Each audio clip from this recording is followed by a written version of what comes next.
Hi, Brent Stone, winemaker, King Estate Winery, and we're going to try our 2018 Crater View Semillon and 2017 Kennel Chardonnay, two wines featured in our upcoming spring release. Starting with the Semillon, the cool thing about this wine is we didn't intend to make it. We actually sourced the Semillon as a blending component for our Sauvignon Blanc program. It's not uncommon to see Semillon used as a blender, particularly to add richness in Sauvignon Blanc. You see it commonly in places like Bordeaux. But the more we worked with the wine, particularly towards the end of fermentation, we just liked it so much that we decided to bottle it as a standalone variety. And we're very pleased with the results. We source this fruit from Crater View Vineyard, which is a Rogue Valley site and longtime partner of the winery. The site itself is known for really nice warm climate varieties like Semillon. At the same time, it's a higher elevation site. It's about 1,600 feet, so it prevents the fruit from getting overly ripe and can create great balance in the wines. The vintage on the Semillon 2018, known by most as one of the better vintages in recent years in Oregon. It was warm but not overly hot, and the fall in particular was cool and dry, which allowed for extended hang time in the vineyard. And really the end result has been these big, rich, but also balanced wines. And I think 2018 will go down as a great vintage in Oregon. As far as winemaking goes, with the Semillon we did a split fermentation. So we took half the fruit, fermented it in stainless steel, and half in French oak. The goal with the stainless steel is mostly aromatic complexity, so we're fermenting much cooler. So we ferment at 55 degrees Fahrenheit, and it's a very long, slow fermentation. So we want to preserve aromatics. It's kind of a high acid, very, very fresh wine. The goal with the barrel fermentation is a little bit different. You're pushing for more textural components and more body in the wine. So you're fermenting a little bit warmer. It's a little bit of a faster fermentation, and you're also fermenting on the lees in the barrel. And so the combination of all those things is added richness. So where you lose aromatics, you gain body and mouthfeel in the wine. And that's the advantage of splitting the fermentation into two, is really combining those positive elements from both fermentations. All right, so let's taste the Semillon. The nose right off the bat is very pleasant, so you get a lot of mango, some nectarine. Get a little bit of the barrel in there, some fresh baked bread.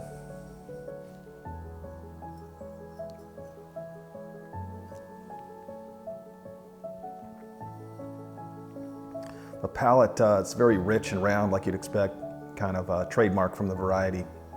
You get some of that same nectarine, but also fig and rich fruit. And then you've got enough oak tannin from the barrel in there that it helps carry the finish on the wine and creates just great overall balance. It's a nice balanced wine. As far as food pairing goes, the Semillon can be pretty versatile. You know, anything from a soft cheese like brie all the way to chicken or seafood. It can really complement a number of dishes.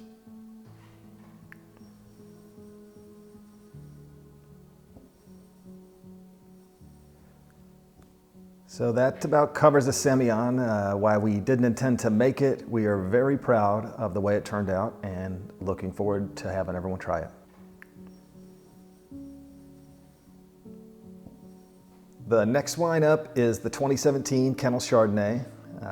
The site itself, Kennel Vineyard, is located about halfway between Corvallis and Monmouth. Another longtime partner of the winery. It was planted in 2007, sits on a south-facing slope, so ideal for varieties in Oregon like Pinot Noir and Chardonnay. The site itself benefits from warm mornings, cool afternoons, and is known for very, very balanced Chardonnay. So we've been a fan of this vineyard for a long time. So the vintage on the Chardonnay 2017, a little bit different from the 2018 vintage, which was warm, long growing season, and particularly a very long harvest window. 2017 was, you know, kind of what we're calling a classic Oregon vintage. So cooler conditions, the result of that is typically lower alcohol wines, but very, very pretty wines, very elegant wines, and the type of wines that Oregon really made its reputation on. So very, very good vintage, just different than say 2016 or 2018. The winemaking process on the Chardonnay is similar to the Semillon in that we split the fermentation. So we had a stainless portion and then a French barrel, French oak portion. The difference being a much larger percentage of the wine was in barrel. Particularly barrels that we refer to as puncheons. So they are twice the size of a normal barrel. So rather than 60 gallons, they're 120 gallon barrels. And what that creates is basically less oak surface area to wine. And so you're able to introduce still a lot of very pleasant, pretty French oak, but not overwhelm the Chardonnay with oak. And that can be very advantageous, particularly for Oregon. You know, the style of Chardonnay is kind of a lower oak. We want to show fruit more than oak. Just kind of respect the variety. So that was the approach here. We fermented a large portion of the wine in puncheons. This is French oak, so while you're getting those French oak characteristics, a lot of what you can expect are these kind of vanilla notes that French oak is known for. It's a tighter grained wood. At the same time in barrel, in the puncheons, we did malolactic fermentation. So that is the process of basically converting, it's a secondary fermentation where you're converting malic acid to a much softer lactic acid. The goal there is mostly texture, so it's a much softer acid and it can create very kind of silky-like texture in Chardonnay, which can be very pleasant. So we took basically a stainless portion, this French oak puncheon portion, and had those as separate fermentations. The wine was finished, blended, and then we went back to barrel for what we call extended surly aging. And so this is a first for us. We kept it in barrel for 18 months, which we had never done with Chardonnay before. So it's kind of true reserve style Chardonnay. And we stirred the barrels once a week to keep the wine lees in constant contact to build kind of additional complexity and body in the wine. Tasting on the Chardonnay here.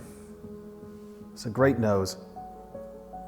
You get some ripe pear, maybe a touch of zest.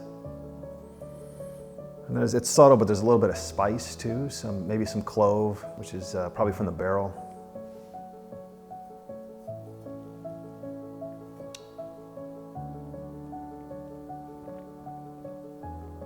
The palate is it's rich and round like you'd expect. There's some of that silkiness from the malolactic fermentation, but also great texture from the extended barrel aging. But there's still enough acid in there too that kind of helps carry the finish, create balance.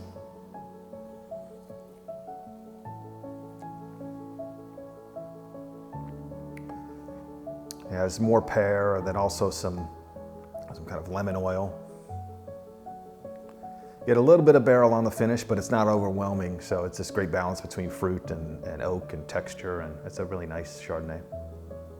So a really neat thing that's happening in Oregon right now with Chardonnay is this almost this kind of renaissance, this revival of the variety.